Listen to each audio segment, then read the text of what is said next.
Muito boa noite, muita paz a todos e que Jesus nos ampare, nos fortaleça o coração nessa noite, em todos os momentos também. Nós gostaríamos de conversar hoje sobre um dos capítulos mais belos do Evangelho de Lucas, o capítulo 19, que nos seus versículos 28 até 48, nos fala sobre aquela passagem em que Jesus adentra a cidade de Jerusalém. Estavam chegando os momentos em que ele seria preso, em que ele seria julgado, em que seria condenado, em que seria levado aos suplícios e mais tarde ao martírio, à crucificação. E toda essa parte é de uma beleza muito grande, porque nos relata dos exemplos de Jesus para com a nossa vida quando dos momentos de dificuldade.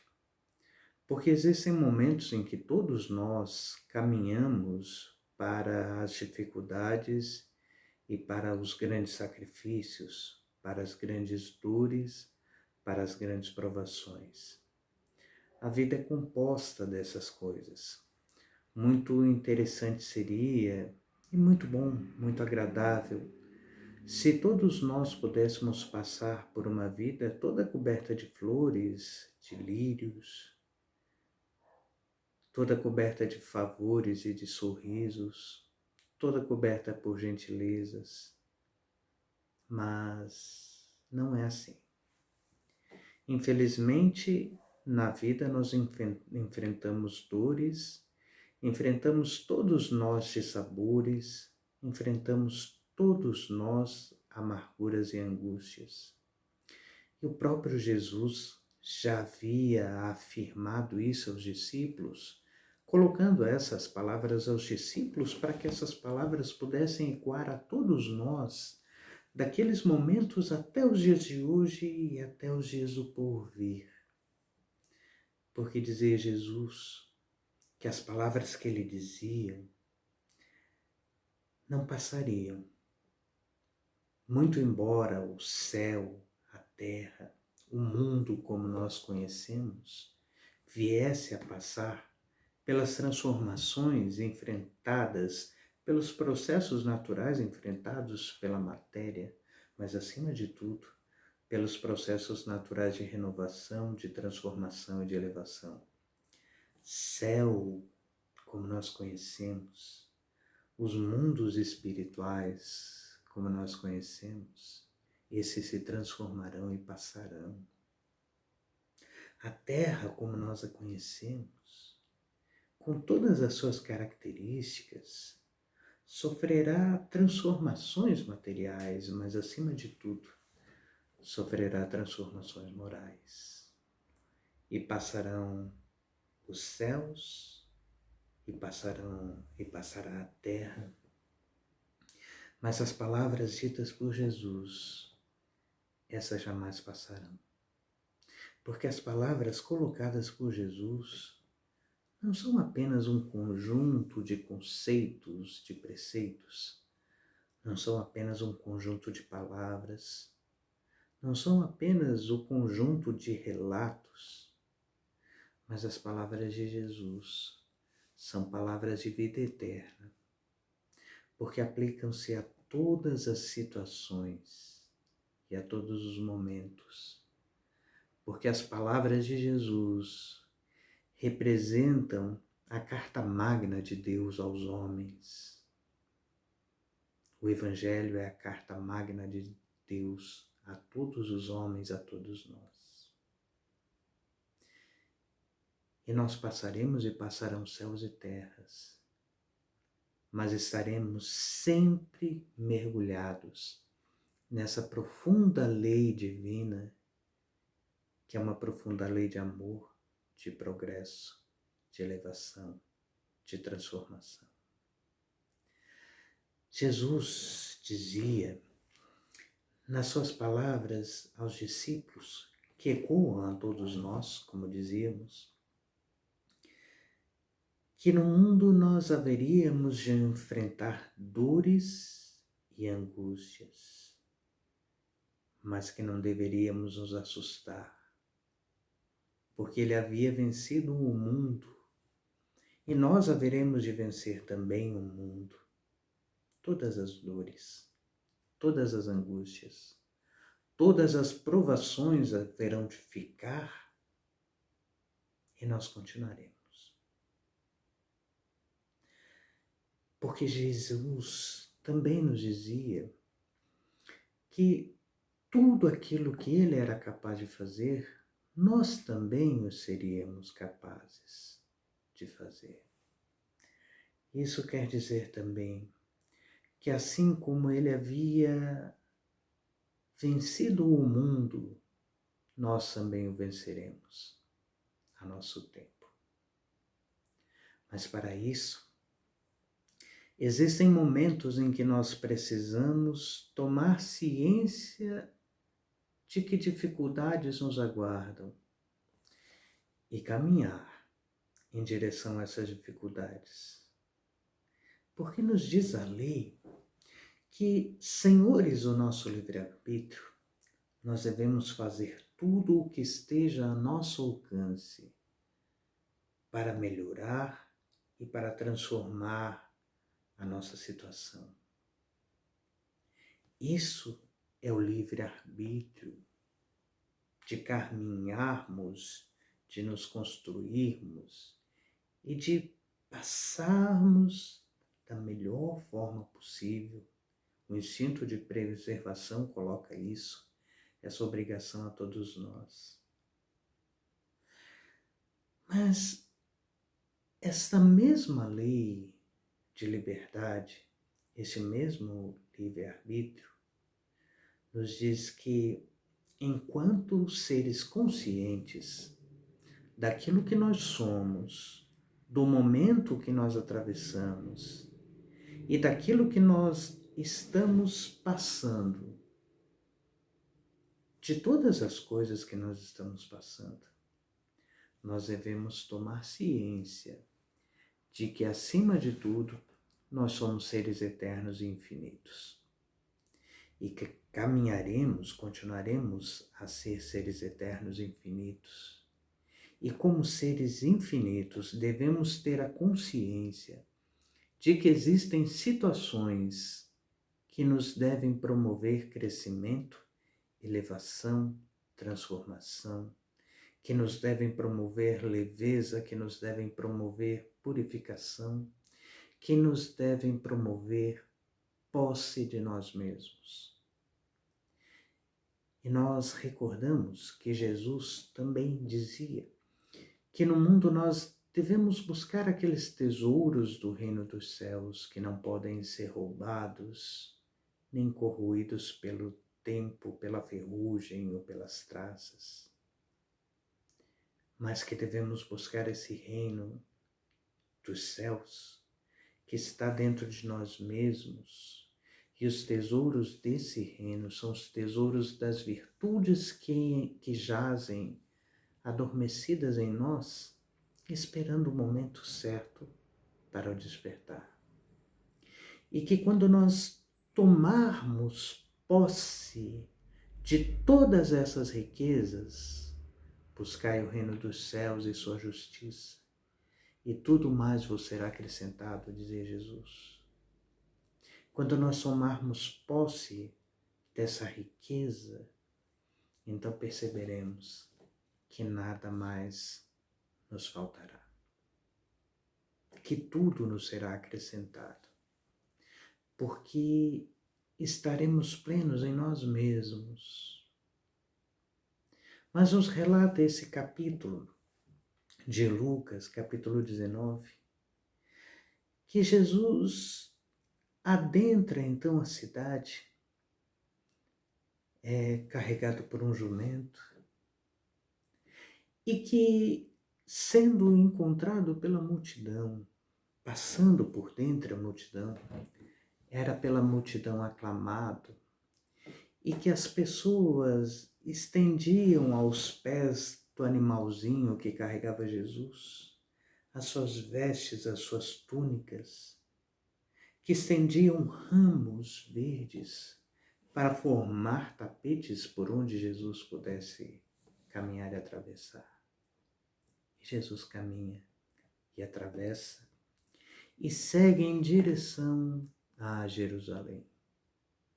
Mas nos relata essa passagem no versículo 41, quase no final dessa passagem, porque a passagem vai até o capítulo vai relatar isso até o versículo 48, de que já mais perto, diz exatamente o texto, já mais perto de Jerusalém, quando viu a cidade à sua frente, Jesus começou a chorar e disse: se tu pudesses compreender, ao menos nesse dia, o que poderia trazer-te paz. Mas agora não consegues entender. E é interessante porque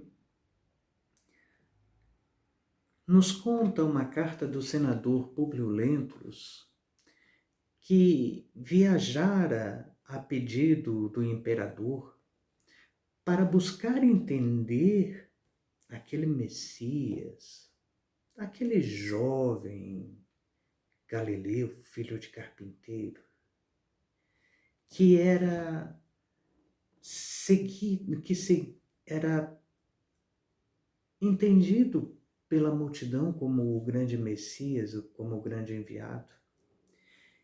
E nos relata a história de que esse senador Públio Lentulus, que mais tarde se apresentaria como Emmanuel, mentor de Chico Xavier, que este escreve uma carta descrevendo aquele jovem ao imperador, e essa carta diz, em uma das suas estrofes, disse que muito pouco se o vê sorrir,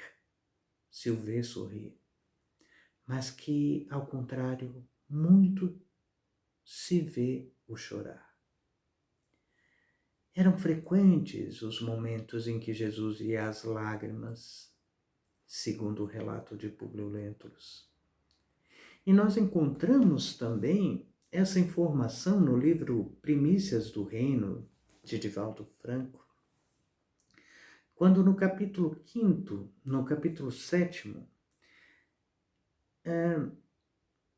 o Espírito relata através da mediunidade de Divaldo Franco a passagem do paralítico de Cafarnaum. E conta essa passagem que esse paralítico, não tendo oportunidade de caminhar, é levado até a casa de Simão Pedro, onde Jesus estava, e é transportado dada a quantidade excessiva de pessoas que se colocava às portas da casa humilde de Pedro, de Simão Pedro, impedindo a passagem de qualquer um. Movido pela sua fé, ele é colocado através do teto. Abrem o teto e passam-lhe a maca e depositam aquele paralítico diante de Jesus. E a passagem da cura é belíssima, porque Jesus diz: levanta-te, toma teu leito e anda. Mas depois dessa passagem, nos conta esse mesmo capítulo que Amélia Rodrigues escreve de uma forma extremamente bela e suave, tocante, emocionante, de que mais tarde, depois de haver atendido a todas as pessoas que buscavam Jesus em busca de consolação, de conforto, de consolo, de cura para os corpos, de cura para o espírito, mais tarde, no cair do dia, Jesus estava aos fundos da casa de Pedro. Caminhava junto ao mar e naquele instante estava sentado em uma pedra olhando para o mar. E Pedro aproxima-se dele e, feliz pelas conquistas do dia, em que tantos haviam sido consolados, curados, refeitos, nos conta que Amélia Rodrigues, que aproximando-se de Jesus, vê que Jesus chorava. O mestre tinha os olhos marejados de água. E Pedro empolgadamente aproxima-se de Jesus, sorrindo, e diz: Senhor, tu choras? Ah, mestre, com certeza choras de alegria por tudo que foi alcançado hoje. E Jesus olha adiante ao mar em direção ao infinito e diz: sim, Pedro, eu choro, mas eu choro por tu e por eles. Choro porque não me compreendes, porque não me compreendeis. E essa passagem de Lucas diz exatamente o seguinte: Jesus chorando diz: se compreendesses ao menos nesse dia, o que poderia trazer-te a paz, mas agora não consegues entender. E mais tarde, no alto da cruz, quando do momento de profunda dor, mas não dor física, embora essa existisse com certeza, mas dor daquele que sofre, que chora por aqueles que ama. Jesus eleva os olhos a Deus e diz: Senhor, perdoai-os. Eles não sabem o que fazem. E alguns daqueles que traziam pedras nas mãos, outros lanças que seguravam firmemente, outros ainda espadas em punho, os doutores da lei, que armavam todo aquele cenário de injustiça, olhavam e sorriam consigo mesmo e diziam: sabemos muito bem o que fazemos, porque achavam que faziam a Jesus. E Jesus nos diz naquele instante que aqueles homens, como nós também, não sabíamos e não sabemos muitas vezes o que fazemos. Chora porque não o compreendiam, não por uma necessidade de compreensão egoística e vaidosa, mas não o compreendiam enquanto proposta libertadora. E dizia que eles e nós não sabiam, não sabemos o que faziam, o que fazemos, porque não percebemos que a cada vez que negligenciamos a oportunidade do despertamento,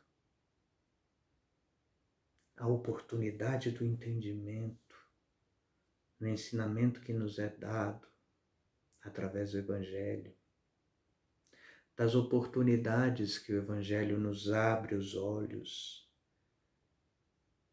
ou deveria abrir-nos os olhos, para as oportunidades que a vida nos apresenta, nós não percebemos o que fazemos conosco mesmos. Não percebemos que, mergulhados em uma lei que é toda amor e bondade, estamos também mergulhados em uma lei que é toda responsabilidade.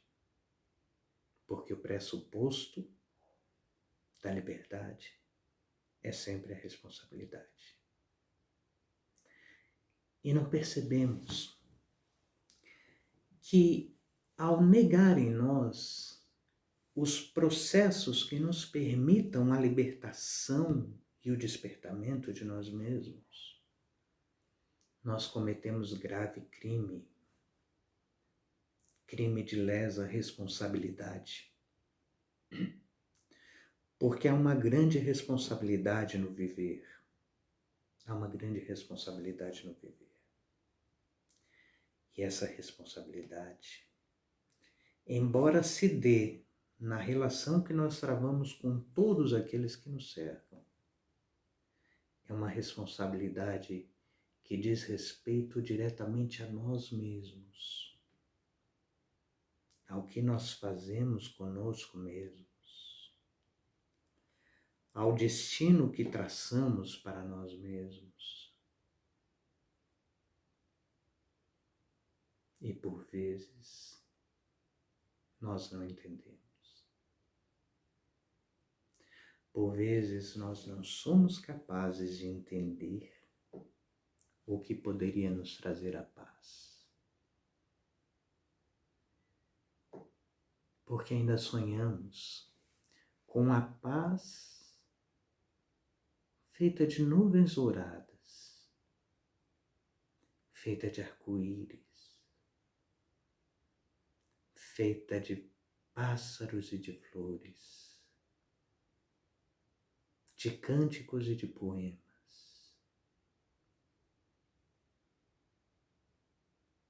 Porque não entendemos que a paz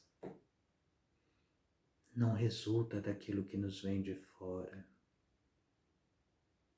mas resulta diretamente daquilo que nós plantamos e colhemos dentro de nós mesmos. O reino dos céus é semelhante a um semeador que saiu a semear.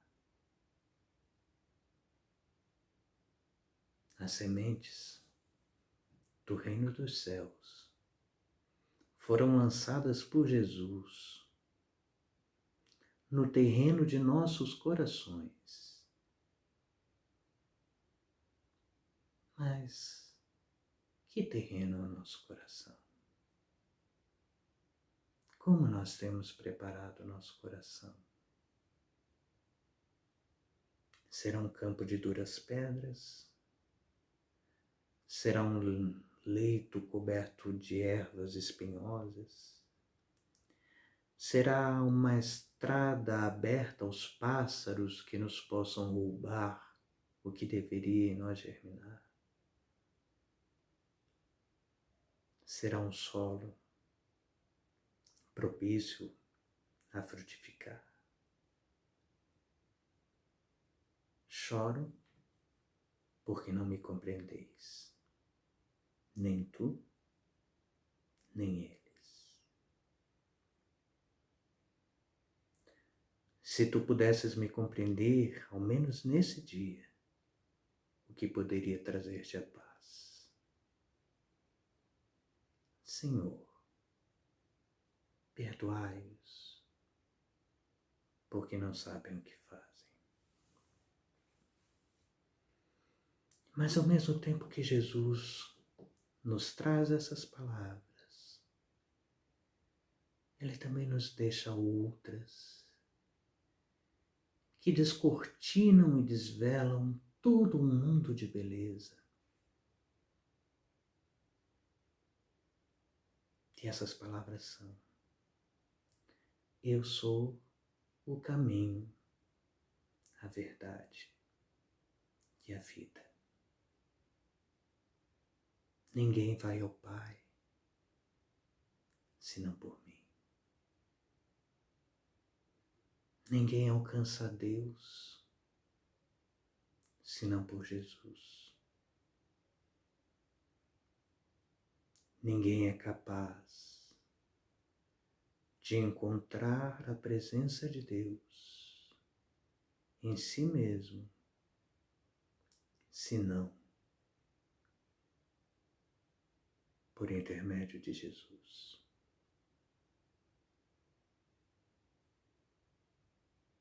Seja conosco a doce paz do Mestre, hoje e sempre. Que assim seja.